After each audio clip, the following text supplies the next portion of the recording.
हरियाणा आज के कार्यक्रम में फिर आपके साथ आज की मुलाकात। जैसा हम जानते हैं कि कोरोना का ये विषय, ये महामारी देश और दुनिया में बढ़ रही है। मुझे इस बात का संतोष है कि हरियाणा में हमने इसको आगे बढ़ने से एक प्रकार से रोका है। हमें रोकने में सफलता मिल रही है। पूर्व में घटना हुई कि मरकज़ के जो तबलीगी लोग थे उनके कारण से हमारे यहाँ संख्या बढ़ी। वो संख्या न बढ़ती तो आज हम बहुत अच्छी स्थिति में होते।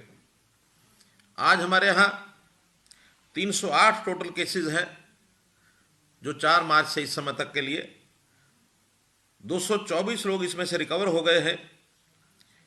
इसकी प्रतिशत 72.72% है, जो देश के सभी प्रांतों में केरल को छोड़ करके सर्वाधिक है। हमारे यहाँ डबलिंग रेट भी 21 दिन का है, जो केंद्रीय स्तर के ऊपर 8 दिन का ये डबलिंग रेट है। तो हमारे यहाँ गति एक प्रकार की बहुत, हमने सामान्य बल्कि सामान्य से भी कम आगे कोरोना की बीमारी का जो फैलने का गति है उसको रोका हुआ है। एक्टिव केस मात्र 81 हैं। 3 बंधुओं की मृत्यु हुई है, जिसका हमें दुख है। ये जो फैटेलिटी रेट है ये भी 1% से कम हो गया है। ये सब और अच्छी अपेक्षा हम करते हैं, परंतु एक नया तथ्य वो भी सामने आया है कि प्रदेश का साथ लगता हमारा राजधानी प्रदेश दिल्ली, वहाँ संख्या एक प्रकार से बढ़ रही है और उनकी गति बहुत तेज़ है।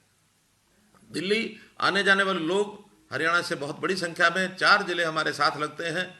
सोनीपत है, झज्जर है, गुरुग्राम है, फरीदाबाद है। ध्यान में आया कि पिछले 6 दिन में इन जिलों के अंदर 28 केस ऐसे आ गए हैं जो दिल्ली के कर्मचारी अथवा उनके परिवार के लोग या उनके मिलने जुलने वाले लोग, एक बड़ी संख्या जुड़ गई है, जिसका हमको बहुत सावधानी पूर्वक मुकाबला भी करना है। हमने कठोर निर्णय लिया है कि दिल्ली के साथ अपने जितने बॉर्डर्स हैं उनके ऊपर सख्ती की जाए, और ये सख्ती बॉर्डर इसलिए करनी पड़ रही है कि यदि हम न करें तो वास्तव में जो हमारा उद्देश्य है वो उद्देश्य है कि कोरोना को आगे बढ़ने से रोका जाए। हम कोरोना को लड़ने के लिए इसको रोक रहे हैं, हम कोरोना से डर नहीं रहे हैं। लेकिन जब लड़ाई लड़नी है तो कितनी सहानुभूति हमारी अपने बंधुओं के साथ हो, लेकिन हमें सख्ती करनी पड़ेगी। आत्म सुरक्षा के नाते से हम कोरोना को दिल्ली से हरियाणा में किसी भी कारण से किसी प्रकार से नहीं घुसने देंगे। हमने जितने लोगों का आवागमन है उसको रुकवा दिया है। केवल ऐसी सेवाएं जो बहुत एसेंशियल हैं, अर्थात सब्जी जैसी चीज़, दूध जैसी चीज़, उसमें भी केवल ड्राइवर और उसके साथ एक व्यक्ति, इनको ही जाने की अनुमति होगी। वापस आने पर ये होम क्वारंटाइन रहेंगे ताकि किसी के साथ इनका संपर्क न बने। कर्मचारी अगर उनकी ड्यूटी दिल्ली में है, दिल्ली रह सकते हैं, अथवा घर आकर छुट्टी लेकर घर में होम क्वारंटाइन रह सकते हैं। बाकी भी सब व्यवस्थाएं ऐसी की गई हैं। तो भी हमने अपने डिप्टी कमिश्नर्स को इस प्रकार के अधिकार दिए हैं कि वो को बहुत ऐसा अनिवार्य यदि कोई आवागमन का मामला होगा तो उसी को वो करेंगे, वरना ये जो इन्फेक्शन है इसको हम हरियाणा में नहीं बढ़ने देंगे। ये हमारा संकल्प है। हमने निश्चित रूप से, जैसा कहा जाता है कि precaution is better than cure, अर्थात हम इस सावधानी को बरतेंगे। प्रिकॉशन लेना बहुत ज़रूरी है। इस प्रिकॉशन के आधार के ऊपर ही हम इन चीज़ों को आगे बढ़ाएंगे। मित्रों, ये सब करते हुए बहुत से ऐसे रेस्ट्रिक्शंस हमने लगाई है। कहते हैं कड़वी दवा वो बीमारी को ठीक करने के लिए आवश्यक होती है। इस कड़वी दवा के कारण से हमें जो तकलीफ हो रही है उस तकलीफ को हम लोगों को सहन करना पड़ेगा, और इस क्रॉस बॉर्डर मूवमेंट को हमको रोकना पड़ेगा। अब ऐसा ही एक विषय, कर्मचारी यूनियंस, हमने कल ही प्रदेश की सभी प्रमुख कर्मचारी यूनियंस को बुलाया था। उनसे बुला करके बातचीत की, क्योंकि प्रदेश में आखिर जो व्यवस्थाएं हैं वो कर्मचारियों के आधार पर ही हम आगे बढ़ा रहे हैं। और मुझे प्रसन्नता है इस बात की, मैं बधाई देता हूं अपने सब कर्मचारियों को कि उन्होंने कोरोना को फैलने से रोका है। सभी विभाग, चाहे वो स्वास्थ्य विभाग हो, पुलिस विभाग हो, सफाई कर्मचारी हों, ये सब लोग हमारे इस काम में एक प्रकार से सारी व्यवस्थाओं को लागू करने में, सूचनाओं का पालन कराने में लगे हुए हैं। घर घर जा करके समझाने का काम, चाहे हमारी आशा वर्कर्स हैं, आंगनवाड़ी बहनें हैं, वो सब जा करके कर रही हैं। जन जागरण का काम करने से ही लोगों में लगता है कि हाँ, हमारा प्रशासन सहयोग कर रहा है। हमने इन कर्मचारी यूनियन के माध्यम से अपने सब कर्मचारी भाई बहनों का धन्यवाद भी किया है, और कर्मचारी यूनियंस ने हमको एक विश्वास भी दिलाया है कि ऐसी संकट की घड़ी के अंदर हमारे जितने कर्मचारी हैं वो सरकार के साथ खड़े हैं, क्योंकि ये संकट अपने आप में एक बहुत ही ऐसा विषय है जो पहले कभी किसी ने देखा नहीं। ऐसे अवसर पर हमारा हरियाणा का पूरा परिवार सब मिल करके इसको जड़ से उखाड़ फेंकने के लिए प्रतिबद्ध है। कर्मचारी उसमें अग्रणी हैं। साथ ही कर्मचारी जो यूनियंस बंधु थे उनसे बातचीत हुई कि हम लोगों को आखिर कुछ ना कुछ आर्थिक अपनी जो गतिविधियां हैं उसको भी बढ़ाना चाहिए। प्रधानमंत्री जी ने भी आह्वान किया था कि 20 अप्रैल को हमको अपनी गतिविधियां ये बढ़ानी है, और इन गतिविधियों को बढ़ाने के लिए जितने भी छूट हमने पहले दी थी उस छूट को और थोड़ा बढ़ाने का भी काम हम लोग कर रहे हैं। तो उस छूट को बढ़ाने के लिए हमने जो अभी तक निर्णय किए हैं उनमें से कुछ निर्णय आपके सामने मैं रखना चाहूँगा। जितने हमारे भट्ठे हैं, जो ब्रिक किलन्स हैं, उनको सबने हमने खुलवा दिया है। लगभग 2,07,000 ऐसे कर्मचारी जो है उसमें वहाँ काम कर रहे हैं, मजदूर उसमें काम कर रहे हैं। ऐसे ही जो उद्योग हैं उनको भी MHA की गाइडलाइंस, गृह विभाग मंत्रालय की जो दिशा निर्देश है उनके अनुरूप खोलने का काम हमने किया है। और हमारा एक अनुमान है, एक आंकड़ा है कि लगभग 5.5 लाख मजदूर और कर्मचारी वो 20 अप्रैल के बाद काम में लग गए हैं। लेकिन कल से ही इसका जो तीसरा फेज है इसको भी हमने शुरू करने के लिए कह दिया है। इसमें पूरे प्रदेश को 2 हिस्सों में बांटा है। एक 15 जिले वो हैं जहाँ कोरोना का प्रभाव कम है, 7 जिले ऐसे हैं जिनमें कोरोना का प्रभाव पिछले महीने में, अप्रैल के महीने में वो ज़्यादा बढ़ करके दिखा है। जिन 7 जिलों में गुरुग्राम, फरीदाबाद और इसके साथ पलवल, नूंह जिला, सोनीपत, पानीपत और पंचकुला, ऐसे 7 जिले हैं। तो इन 7 जिलों में हम योजना अपनी ब्लॉक अथवा टाउन के हिसाब से बनाएंगे। शेष 15 जिलों में पूरे जिले के हिसाब से ही हम उस योजना को सारे को रखेंगे। सबसे पहले इसके अंदर सोशल डिस्टेंसिंग, इसका पूरा ध्यान रखा गया है। और सोशल डिस्टेंसिंग के नाते से जितने भी इन सीटू उद्योग हैं, अर्थात कर्मचारी उद्योग के स्थान पर उसी परिसर में रहते हैं, दिन रात वहीं काम भी वहीं करते हैं, रहने का स्थान भी उनका वही है, वहाँ सभी कर्मचारियों को कार्य करने की छूट होगी, उसके अंदर सब लोग काम करेंगे। शेष IT क्षेत्र के अंदर 33%, यह हमने 33% की छूट उनको दी है कि 33% कर्मचारियों के साथ अपना उद्योग चलाएं। शेष अन्य 50% की छूट के साथ ये लोग अपना काम कर सकते हैं, चाहे वो सभी जिले 15 जिलों के अंदर बात करें या जो 7 जिले हैं उसमें ब्लॉक के हिसाब से उन ब्लॉक्स में छूट दी गई है जहां 10 या इससे कम कोरोना के जो पेशेंट्स हैं, जो पॉजिटिव हैं, उनकी संख्या रही हो। जहां 10 या इससे अधिक पिछले महीने में संख्या रही है वहां पर थोड़ा सा सख्ती इसलिए बरतनी पड़ेगी ताकि कोरोना का वहाँ फैलाव न हो। वहाँ जो हमारे कंटेनमेंट जोन है, कंटेनमेंट जोन में तो कोई गतिविधि चालू नहीं होगी, लेकिन बाकी जगह पर गतिविधियां ये चालू होंगी।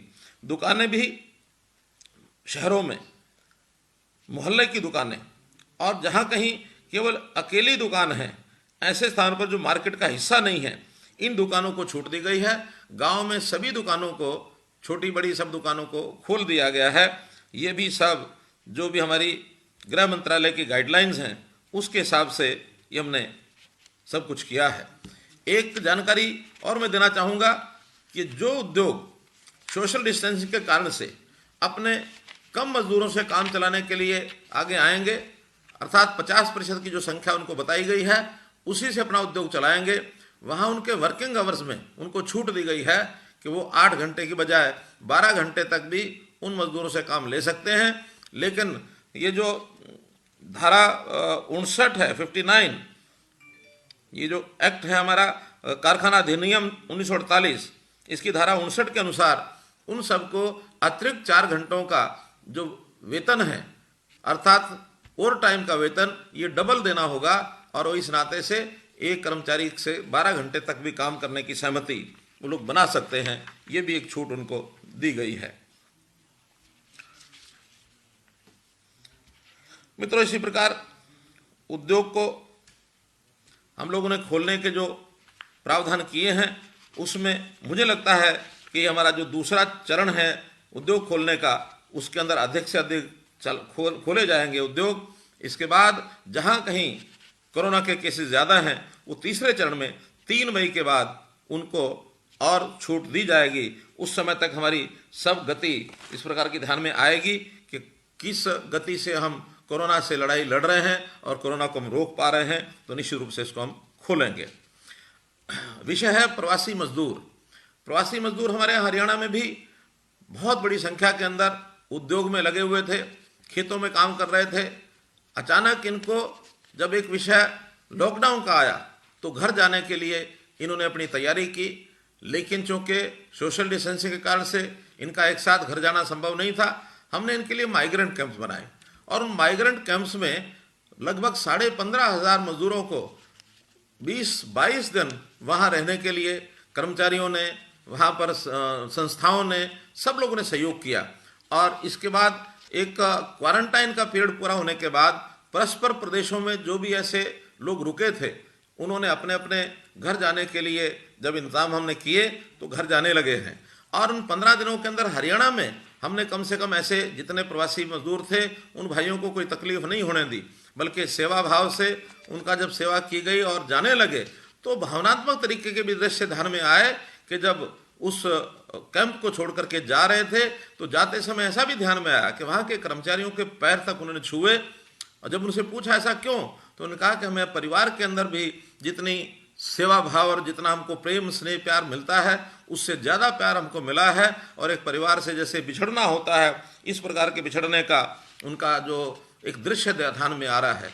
ये सब मजदूर, हमको इनको मजदूर कहते हैं ऐसा नहीं है, हमारी ये प्रदेश की एक प्रकार की मजबूती के ये अंग हैं। और इस मजबूती को लाने के लिए हरियाणा में जो इन्होंने काम किया, आगे दोबारा से फिर वो काम करने आए, ऐसी हमारी इच्छा है। किन्हीं कारणों से अपने प्रदेशों में भी काम करते हैं, तो उनका सबका 15-15, 20-20 वर्षों से जो यहाँ काम करके गए हैं हरियाणा के निर्माण में, उन्होंने सहयोग किया है। मैं उनका धन्यवाद भी करता हूँ, उनका आभारी भी हूँ कि अपने सब लोगों का उन्होंने ध्यान रखा है। अभी भी जो मजदूर यहाँ शेष बचे हैं, बहुत लोग कटाई के काम के लिए आए हुए हैं। ऐसे कटाई के काम वाले सभी कटाई करने के बाद इन लोगों को सबका ध्यान रखा जाएगा। जब भी कोई उचित अवसर आएगा तो इनको इनके घरों में वापस भेजा जाएगा। जब तक इनको यहाँ रहने के लिए कहा जाता है तब तक यहाँ रहें। इनकी सबकी व्यवस्था, इनके भोजन की, खाने की, पीने की सब व्यवस्थाएं यहाँ उनको उचित ढंग से की जाएंगी, एक परिवार की तरह की जाएंगी। हमारे ये अपने अंग हैं, हमारे हरियाणा के जैसे लोग होते हैं वैसे ही हमारे लिए ये भाई हैं। भ्रातृभाव से हम लोग इनकी सेवा करेंगे, किसी प्रकार की चिंता इनको नहीं करनी चाहिए, ऐसा मैं इनको इस बात का विश्वास दिलाता हूँ।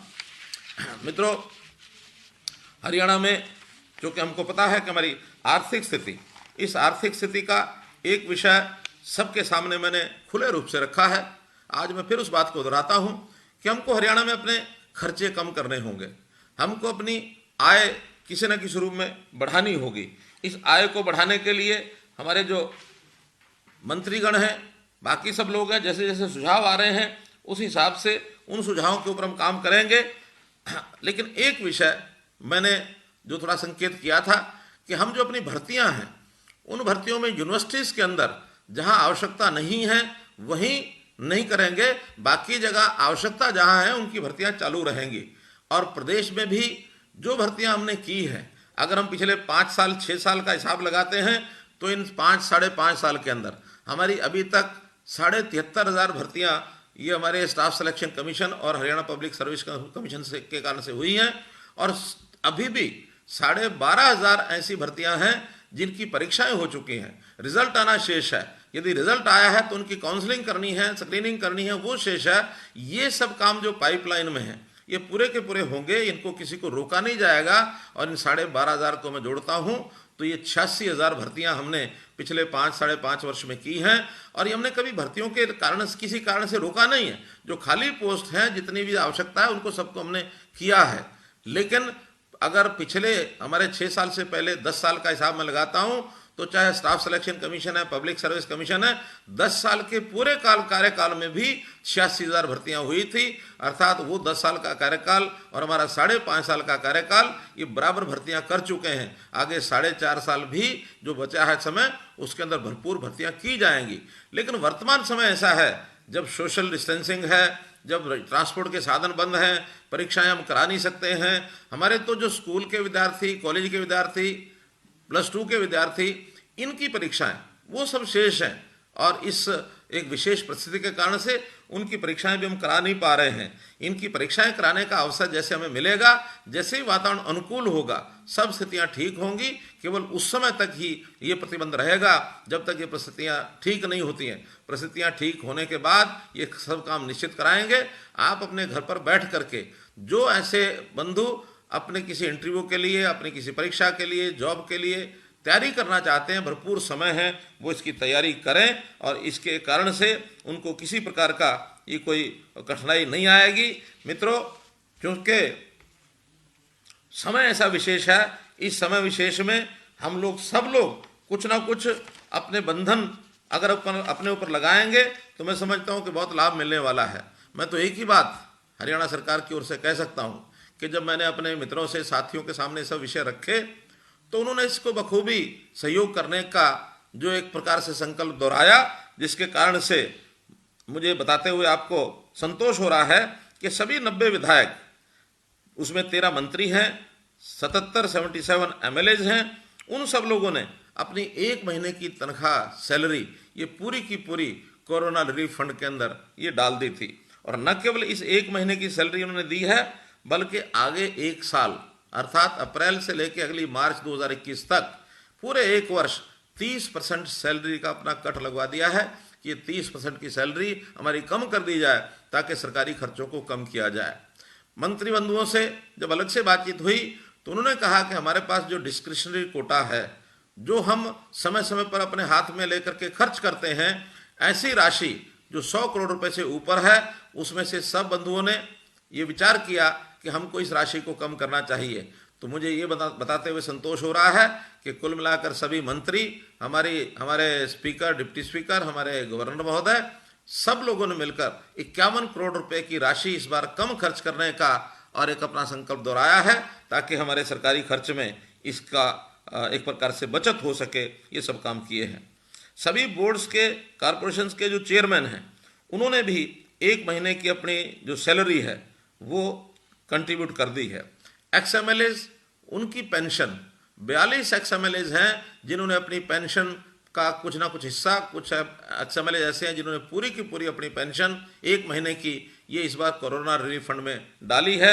उनका भी मैं धन्यवाद करता हूँ। तो इस प्रकार से हमारे राजनीतिक लोगों ने कुल मिलाकर करोड़ों रुपए का कोरोना रिलीफ फंड में या सरकारी धन के अंदर जो एक प्रकार से बचत कराई है, उनका भी मैं बहुत धन्यवाद करता हूं। आजकल हमको पता है कि मंडियों में प्रोक्योरमेंट चल रही है। प्रोक्योरमेंट का समय ये भी किसान के लिए, हमारे मजदूरों के लिए, आढ़ती के लिए, ग्रामीण जनजीवन के लिए बहुत ही महत्वपूर्ण ये एक अवसर होता है। इसमें इस बार हमको थोड़ा कठिनाई आई है सोशल डिस्टेंसिंग का पालन करने के लिए। हमने इन मंडियों की संख्या ज़्यादा की है। पहली बार ये प्रयोग हुआ है कि गेहूँ 400 के बजाय 1800 मंडी और परचेज सेंटर्स के ऊपर ये कराया जा रहा है। स्वाभाविक है, इतना विस्तार, चूँकि वहाँ किसी प्रकार की व्यवस्थाएं नहीं थी, नई व्यवस्थाएं बनानी थी। प्रारंभ के 2-3 दिन कठिनाई आना स्वाभाविक था। संयोग से वर्षा बीच में आई, ओले भी कई जगह पड़े, उसके लिए भी हमको सब कुछ संभाल करके अपनी व्यवस्थाएं ठीक करनी थी। कुछ आड़तियों के साथ भी हमारा एक विवाद हुआ था, बाद में उसको सुलझा लिया गया और उस सारे विषय को ठीक करते हुए हमारी प्रोक्योरमेंट बहुत ठीक प्रकार से चल रही है। अभी तक सरसों कुल मिलाकर 3,20,000 मीट्रिक टन ये खरीदी जा चुकी है। इसी प्रकार गेहूं 30 लाख से ऊपर मीट्रिक टन ये मंडियों में आ चुकी है। सरसों की पेमेंट प्रारंभ हो चुकी है। 527 करोड़ रुपए की पेमेंट दी जा चुकी है, जो 47,000 किसानों को मिली है। गेहूं की ये जो पेमेंट है वो आज शुरू कर दी जाएगी। आने वाले 2 दिनों में जिन लोगों ने गेहूं 3 दिन पहले बेची है, उन सबको गेहूं का पैसा ये मिल जाएगा और इस प्रकार से इस सारे विषय को सारे सुचारू ढंग से हम लोग आगे करेंगे। मुझे एक ही बात आप लोगों को कहनी है कि ये समय बहुत विशेष प्रकार का समय है। इस समय में जैसा हम जानते हैं कि जब भी कोई चलती हुई गाड़ी रुकती है, रुकने के कोई भी कारण हो सकते हैं, लेकिन जब उसको शुरू किया जाता है तो जब शुरू करते हैं तो गाड़ी एक साथ एकदम नहीं दौड़ती है। उसको प्रारंभ करने के लिए स्टार्ट करना पड़ता है। स्टार्ट करने के बाद उसका पहला गियर, दूसरा गियर, तीसरा गियर, गरारी में गरारी फंसते चली जाती है, गियर बढ़ते चले जाते हैं, पहिए अपनी गति पकड़ते चले जाते हैं, और जब सब पहिए गति पकड़ते हैं, गाड़ी आगे बढ़ती है तो 5वें गियर तक गाड़ी फुल स्पीड में आती है। हम भी कुल मिलाकर के इस कोरोना के कारण से जो हमारे सारे सिस्टम को, पूरे समाज को एक ब्रेक लगा था, एक थम सी गई थी जिंदगी। जिंदगी थमी, यानी एक प्रकार से इसको कहना चाहिए कि हमारी जिंदगी यानी थमी है, ये बंद नहीं हुई है। इस थमी हुई जिंदगी को एक रुकी हुई गाड़ी की तरह आगे जैसे चलाया जाता है वैसे हम चलाएंगे। अब आज ये मान के चलें कि जैसे 20 अप्रैल को हमने अपने उद्योग के कुछ आर्थिक गतिविधियों के खुलने का प्रबंध किया था, उस समय मानो पहला गियर लगाया था, तो आज ये मान के चलो कि कल से हम दूसरे गियर में आए हैं, और ये लगातार बढ़ते बढ़ते हम आशा करते हैं कि 3 मई को लॉकडाउन का कोई ना कोई चाहे समाप्त होगा और नहीं समाप्त होगा तो लॉकडाउन रखते हुए भी जो इसमें छूट दी जाएगी उस छूट के हिसाब से हम आगे बढ़ेंगे और हम अपनी ज़िंदगी को पटरी पर लेकर के आएंगे। इसको हम ऐसा ना समझें कि एकदम ये बंद हो गया, धीरे धीरे चलेगा और पूरी हम अपने इस सिस्टम को ठीक करेंगे। मैं तो यही कहूँगा कि ज़िंदगी जो शेष है, ज़िंदगी जो शेष है वही विशेष है। इसलिए हम जिस फेज़ में अब आए हैं, इस फेज़ के आगे अपनी ज़िंदगी को सुरक्षित रखना, उसको ठीक ढंग से आगे बढ़ाना, चलाना और उसी का आनंद लेना, ताकि हम अपने जीवन को, अपने आने वाली पीढ़ी को ठीक सुरक्षित ढंग से एक अच्छा भविष्य दें। यही आपसे मेरा निवेदन है। बहुत बहुत धन्यवाद, बहुत बहुत आभार।